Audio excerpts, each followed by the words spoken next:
I was staring at the glowing spreadsheet on my laptop screen, my eyes burning from hours of staring, but I couldn't close it. The numbers didn't add up. I knew them by heart. I'd built half of those models myself. Yet someone had twisted them just enough to look legitimate to anyone not paying close attention. Anyone but me. It was 2 in the morning, and the house was quiet. Claire and our son Ethan were asleep upstairs. The only sound was the low hum of the refrigerator and the occasional creak of the old wooden floor beneath my chair. I rubbed my temples, wishing I could shut the computer, walk upstairs, and crawl into bed next to my wife. But the page on my screen felt like a ticking bomb, and my name was written all over it. My name, my signature, was at the bottom of a quarterly report that showed projections I knew were false. It wasn't just a typo, not a misplaced decimal. It was deliberate, calculated, a deception. And if anyone outside the company got their hands on it, regulators, auditors, clients, it wouldn't be Martin's name they saw. It would be mine. Martin, my mentor, my friend, the man who had brought me into this firm a decade ago when I was a hungry 28-year-old desperate to prove myself. Back then, he'd been larger than life, confident, respected, with a knack for making even the toughest boardroom feel like a living room chat. He used to say, "Danny, people don't invest in numbers, they invest in people. And you're one of the good ones." For years, I believed him. Hell, I built my career on his faith in me. And now I was staring at evidence that the same man had dragged me into something I didn't sign up for. Or maybe he thought I wouldn't notice. I leaned back in my chair, the leather groaning beneath me. My reflection stared back from the darkened window, hollow-eyed, older than the 38 years I carried. I'd always thought of myself as a steady man, not brilliant, not flashy, steady. A man who kept his word, who worked late when he had to, who never cut corners. A man Ethan could be proud of. But tonight, I felt like a fool. I thought about Claire. She'd warned me months ago. She has this uncanny intuition, this ability to see through people before I do. "I don't trust Martin," she'd said one night over dinner after I'd told her about a deal we were working on. "He's too smooth, too charming. People like that always have something to hide." I'd laughed it off, told her she was being unfair. Martin was a survivor, sure, but he was loyal. He was my friend. Now, staring at the report, I heard her voice in my head like a verdict. I closed the laptop with a snap, the sound echoing in the quiet kitchen. My hands were trembling, not from fear exactly, but from the weight of what I knew. If I stayed silent, I became complicit. If I spoke up, I risked everything, my job, my reputation, maybe even my family's security. I walked to the sink, turned on the tap, and splashed cold water on my face. The man in the mirror above the sink didn't look like someone ready for a fight. He looked tired, cornered. But beneath the fatigue, I saw something else. Anger. Deception wasn't just numbers on a page. It was a knife in the back. And this knife had been slipped between my ribs by someone I trusted more than anyone at that company. I dried my face with the towel and whispered to myself, "So this is it. This is the line. The line between survival and integrity. Between being the kind of man my son believed I was, or the kind of man who sold his soul to keep his job." I didn't know yet what I would do, but I knew one thing.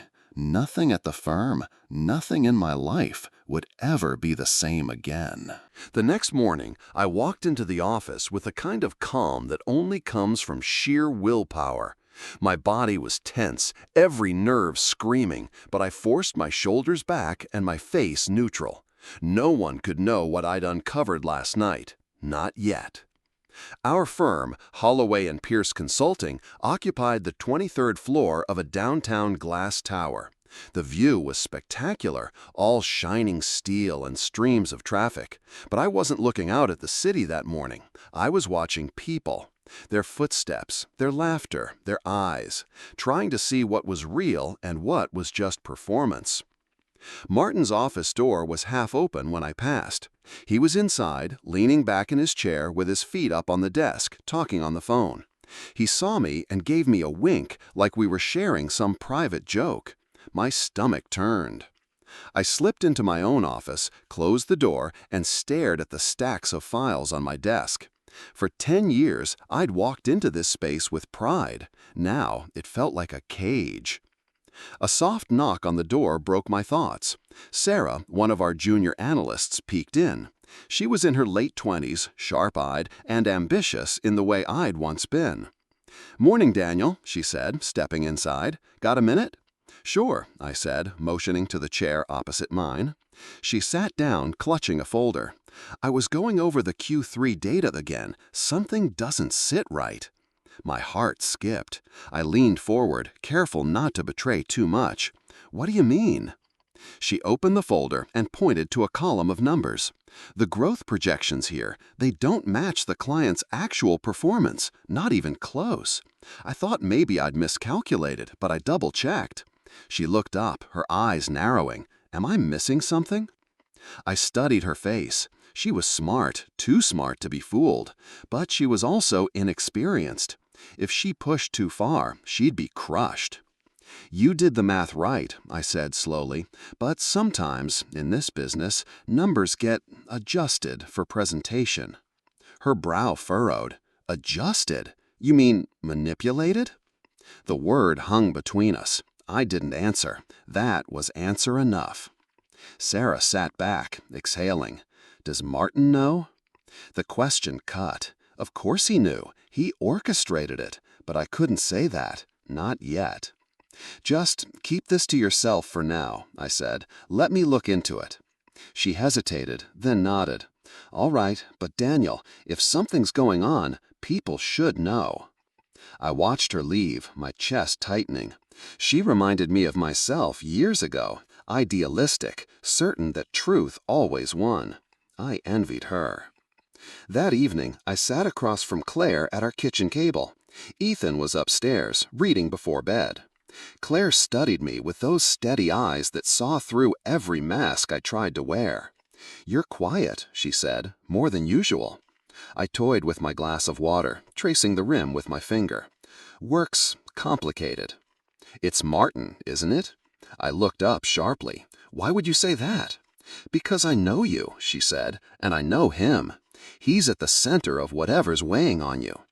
I sighed, the fight draining from me. There are numbers that don't add up. Reports with my signature. If it blows up, it's my head on the chopping block. Claire's hand found mine, firm and grounding. "So, what are you going to do?" "I don't know," I admitted. "If I go against him, I could lose everything. But if I stay quiet, you'll lose yourself," she finished for me. Her words cut deeper than she realized. Because that was it, wasn't it? I'd spent my whole life trying to be a man my father would respect, a man Ethan could look up to. If I turned a blind eye, I'd be betraying both. The following week was a blur of tense meetings and late nights. Martin carried himself as if nothing was wrong, his charisma filling every room. He slapped me on the back, cracked jokes, and smoothed over client concerns with practiced charm. But behind closed doors, the cracks showed. One afternoon, I found myself in the conference room with Martin and Mr. Holloway, one of the firm's senior partners. Holloway was in his 50s, silver hair slicked back, smile as polished as his cufflinks. "Daniel," Holloway said, "these numbers you submitted last quarter, they look solid. Great work." My stomach tightened. He didn't know, or maybe he did, and this was his way of letting me know he approved. "Thank you, sir," I said, my voice steady, though my palms were damp. Martin chimed in smoothly. "I told you Daniel's the best. He makes the numbers sing."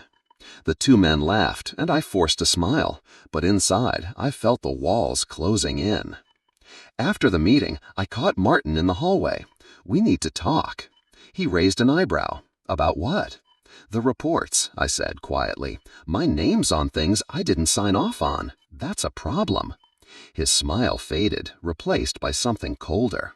"Careful, Danny, you're overthinking. Everyone in this business bends the numbers, you know that. Not like this." He stepped closer, his voice dropping.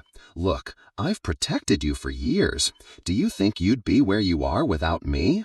You owe me, so don't start growing a conscience now. It's bad for business." The words hit like a punch. Owe him? I'd worked my ass off, sacrificed nights, missed my kids' soccer games, all because I thought loyalty mattered. And now loyalty was the chain around my neck. That night I barely slept. Every time I closed my eyes, I saw Martin smirk, heard his voice telling me I owed him. By morning, I'd made a decision. I couldn't stay silent. The next day, I pulled Sarah aside. "You were right," I told her. "Something's wrong, and I need your help." "What do you want me to do?" "Go through the last 6 months of reports, cross-check everything. If there's a pattern, we'll find it." She hesitated. "Daniel, if we do this and they find out—" "I know," I said, "but some things are worth the risk." The days that followed were some of the most grueling of my life. By day, I played the role, loyal lieutenant, reliable manager. By night, I pored over files with Sarah, piecing together the trail. What we found was worse than I'd feared. Whole contracts misrepresented, client funds shuffled like shells in a street game, and every road led back to Martin. But the final blow came on a rainy Thursday evening. Sarah placed a document in front of me, her hands shaking. "You need to see this," she said. I looked down, and my blood ran cold. It was a client agreement altered to show inflated returns. At the bottom, in neat black ink, was my signature. Only, it wasn't mine. Martin had forged it. For a moment, I couldn't breathe. Betrayal was one thing, framing me was another. He wasn't just cutting corners, he was setting me up to take the fall. I leaned back, my chest heaving. Sarah's voice was distant, like she was speaking through water. "What do we do now?" I didn't know yet, but one thing was clear. The time for silence was over. I stared at that forged signature until the ink seemed to blur on the page. My name, my reputation, my career, reduced to a tool in someone else's hands. My hands shook as I pushed the document away. Sarah's voice cut through the silence. "Daniel, this isn't just unethical, it's fraud. If this gets out—" "I know," I snapped, louder than I meant to. She flinched, and I took a breath, softening my tone.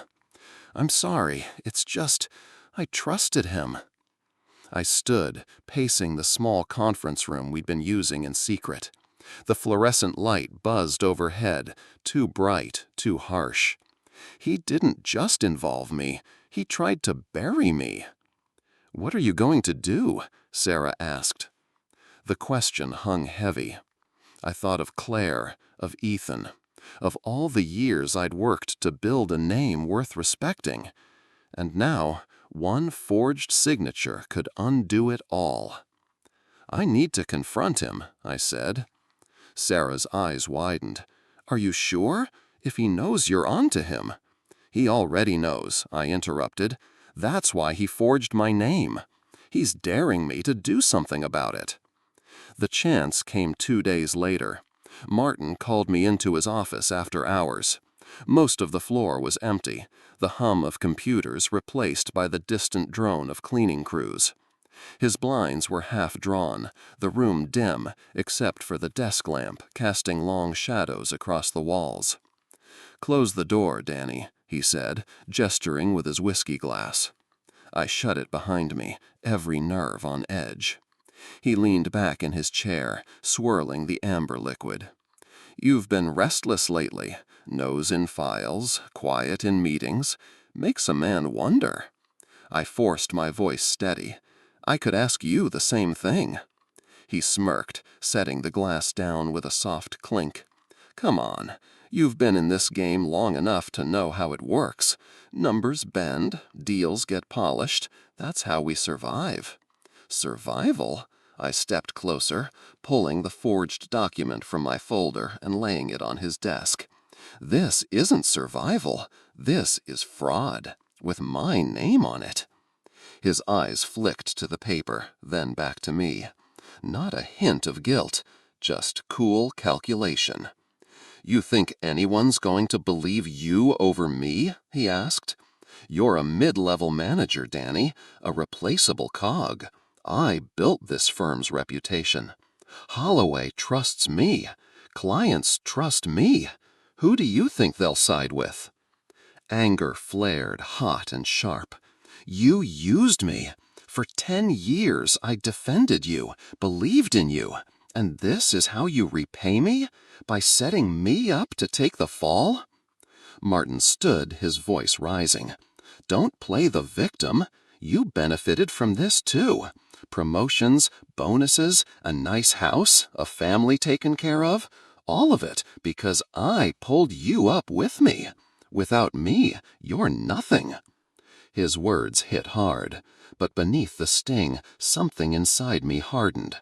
He was wrong. I wasn't nothing. I had a wife who believed in me, a son who looked up to me, a conscience that wouldn't let me sell my soul. "You're done, Martin," I said, my voice low but firm. "I'm taking this to Holloway, to the board, to whoever needs to see it." For the first time, his mask cracked, a flicker of fear, quickly hidden behind anger. "You'll regret this. You think they'll thank you? They'll cut you loose to save themselves. You'll lose your job, your career, everything. And for what? Integrity?" "Yes," I said, surprising even myself with the force of it. "For integrity, for my name, for my son." The silence stretched, thick with years of friendship turned to ash. Then Martin laughed, a bitter, hollow sound. "You really are as naive as I thought." I didn't answer. I picked up the document, slid it back into my folder, and walked out. His voice followed me down the hall, mocking, threatening, but I didn't turn back. The next morning, I requested an emergency meeting with the partners. The boardroom was a glass-walled chamber overlooking the city, all power and prestige.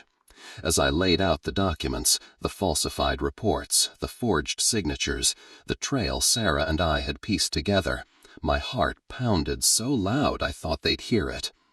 Holloway's face was unreadable as he leafed through the evidence. The other partners whispered among themselves, eyes darting between the papers and me. Finally, Holloway set the folder down and steepled his fingers. "These are serious accusations, Daniel. You understand the weight of what you're saying?" "Yes," I said, my voice steady. "And I understand the risk, but I won't be the scapegoat for someone else's lies." The door burst open then, and Martin strode in. He looked calm, almost smug, as if he'd been expecting this. "What's going on here?" Holloway gestured to the documents. "Daniel's brought some concerns to our attention." Martin scanned the room, then fixed his gaze on me. "Concerns or fabrications?" My blood boiled, but I held his stare. "The signatures don't lie. You forged my name." He let out a derisive laugh. "Forged? That's rich. Daniel's been under pressure, and now he's trying to cover his own mistakes by pointing the finger at me. Haven't we all seen this before?" The partners murmured. Doubt flickered in their eyes. This was the risk Martin had warned me about, his word against mine. But I wasn't alone. Sarah stepped forward from the back of the room, holding another stack of papers. "With respect, Mr. Holloway, I can confirm Daniel's claims. I've been cross-checking data for weeks. The discrepancies are real, and the only consistent authorizer is Martin." The room went still. Martin's face darkened, the mask slipping further. "You little," he began, but Holloway raised a hand. "Enough." His voice cut through the tension like a blade. He looked at Martin, then at me. "We'll investigate this immediately. In the meantime, Martin, you're suspended from your duties." The words landed like thunder. For the first time, Martin looked rattled. He opened his mouth to protest, but Holloway's expression left no room for argument. As security escorted him out, Martin shot me a look, not of defeat, but of promise. A promise that this wasn't over. When the meeting ended, I stepped out into the corridor, my legs trembling. The city stretched out beyond the glass, vast and indifferent. Sarah joined me, her face pale but resolute. "You did it," she said. I shook it head. "No, we did it. But it's not over. Not by a long shot." Because Martin was right about one thing. The firm wouldn't thank me for this. In exposing him, I'd exposed them too. And men like Holloway didn't forgive easily. But for the first time in weeks, I felt something close to peace. I'd chosen the line I would stand on, and no matter the cost, I wouldn't step back. In the days that followed the boardroom confrontation, the office felt like a battlefield after the smoke had cleared. On the surface, everything looked normal. Phones rang, assistants carried coffee, deals moved forward.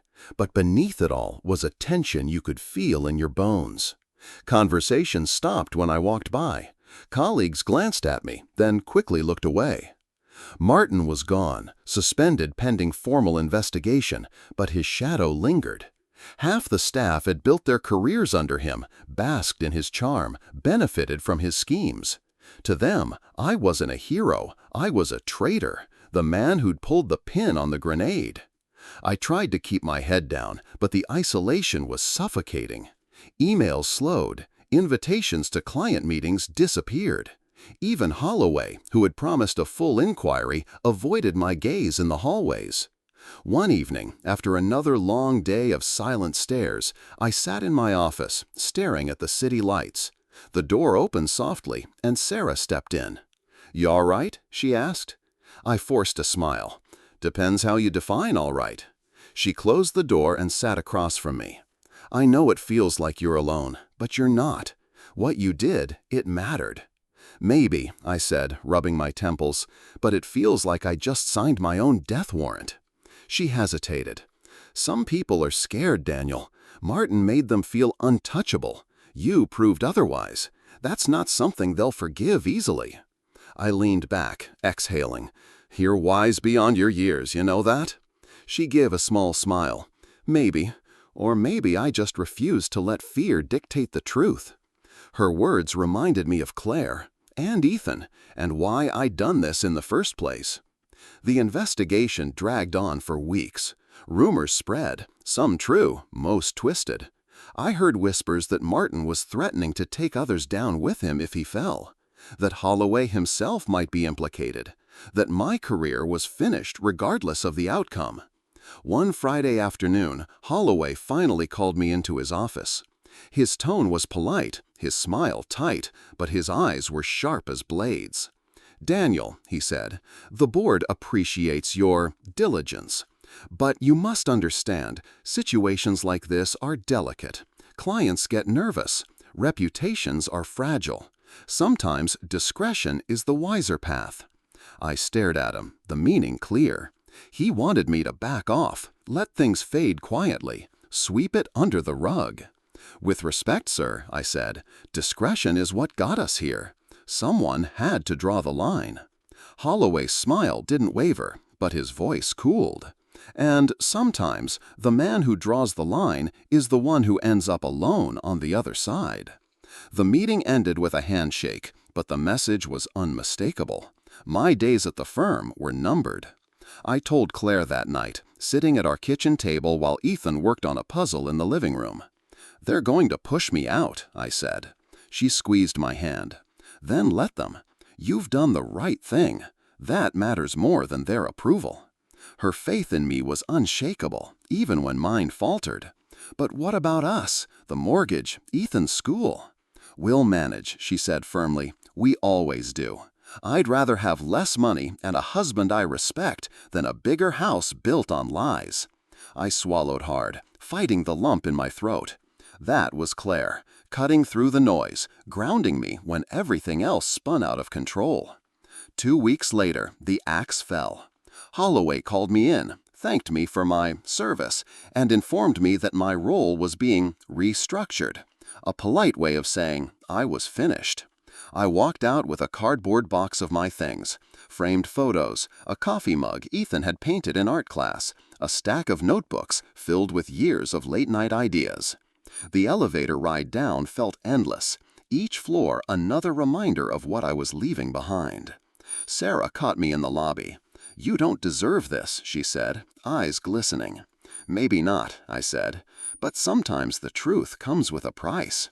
She hugged me then, quick but fierce. "Don't give up, Daniel. The world needs men who won't bend."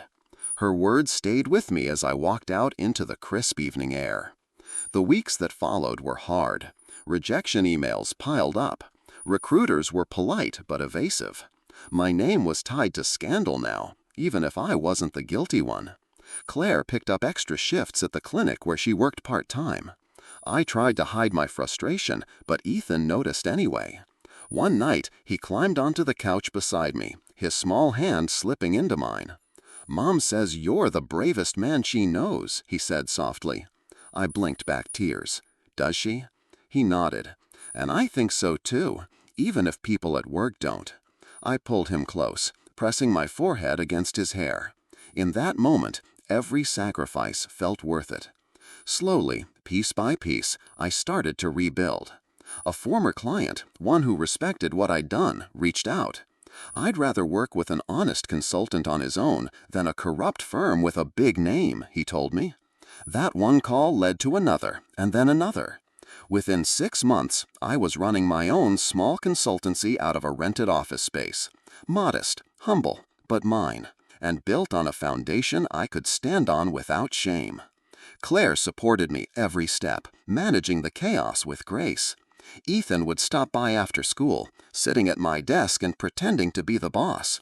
"You're doing good, Dad," he'd say, and I believed him. As for Martin, the news eventually broke. The investigation confirmed what I'd exposed: fraud, misrepresentation, embezzlement. He was stripped of his position, his reputation shattered. Rumor had it he'd fled the country to avoid charges. I should have felt vindicated. Instead, I just felt tired.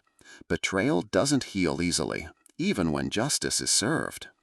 One afternoon, nearly a year after it all began, I was walking home from my office when I caught my reflection in a shop window. The man staring back looked older, more weathered, but also freer. No masks, no chains. I thought about Martin's words in that dim office. "Without me, you're nothing." And I smiled, because he was wrong. Without him, I had found myself again. It's been 3 years since that night in my kitchen, staring at the report that changed everything. Sometimes it feels like a lifetime ago. Sometimes it feels like yesterday. I still wake up some nights with the echo of Martin's laugh in my ears, that hollow, mocking sound. Betrayal leaves scars, but not always the kind you can see. Trust, once broken, doesn't grow back the same way. It comes back jagged, uneven, like bone that's healed after a bad break. But scars aren't just reminders of pain, they're proof of survival. For a long time, I thought losing my job, my standing, my so-called friends was the end of me. But what I lost in status, I gained in clarity. I learned that success built on lies is just a house of cards, and when it collapses, it buries everyone underneath. What mattered, what still matters, is the man I am when no one's watching. The man my wife can look at without doubt. The man my son can brag about at school. The man who, even in the face of betrayal, refused to trade his name for convenience. I think often about Martin. I wonder if he ever regrets what he did, or if men like him even feel regret. Maybe he's still out there, spinning stories, convincing someone else that loyalty means servitude. Maybe he's sitting alone, realizing too late that power without trust is emptiness. But I don't need to know. His story isn't mine anymore. My story is quieter now, less glamorous, less crowded with handshakes and hollow praise. But it's honest. My consultancy isn't big, but it's steady. My clients come because they know I won't sell them illusions. My son is growing up fast. He's taller than Claire now, his voice cracking as he chases manhood. Sometimes I catch him watching me the way I once watched my own father, searching for what it means to be a man. And I know the answer isn't money or status or the ability to bend to truth until it fits. It's resilience. It's the courage to stand alone when everyone else bows. It's the willingness to pay the price for doing what's right, even when that price feels unbearable. Workplace deception may sound like a corporate problem, something buried in spreadsheets and contracts, but it isn't. It's a human problem. It's the same story we tell in every arena of life. Someone chooses the mask over the face, the shortcut over the hard road, the lie over the truth. And someone else pays the price. That night in the boardroom, when I chose to speak, I thought I was risking everything. And, in a way, I was. But what I've come to understand is that silence would have cost me far more. Because silence doesn't just protect the liar, it poisons the man who swallows it. If there's one lesson I've carried with me, it's this: integrity isn't negotiable. Not at work, not at home, not in the quiet moments when no one's looking. Especially not then. We live in a world that rewards deception, but I'd rather be a man with fewer rewards and a clean conscience than one who wins the world and loses himself. And if my son remembers anything about me, I hope it's this: that when the moment came, when the mask slipped and the choice stood before me, I chose truth, even when it hurt, especially when it hurt. Because in the end, that's all any of us leave behind. Not titles, not salaries, not the approval of men like Holloway or Martin. Just our name and the story it tells.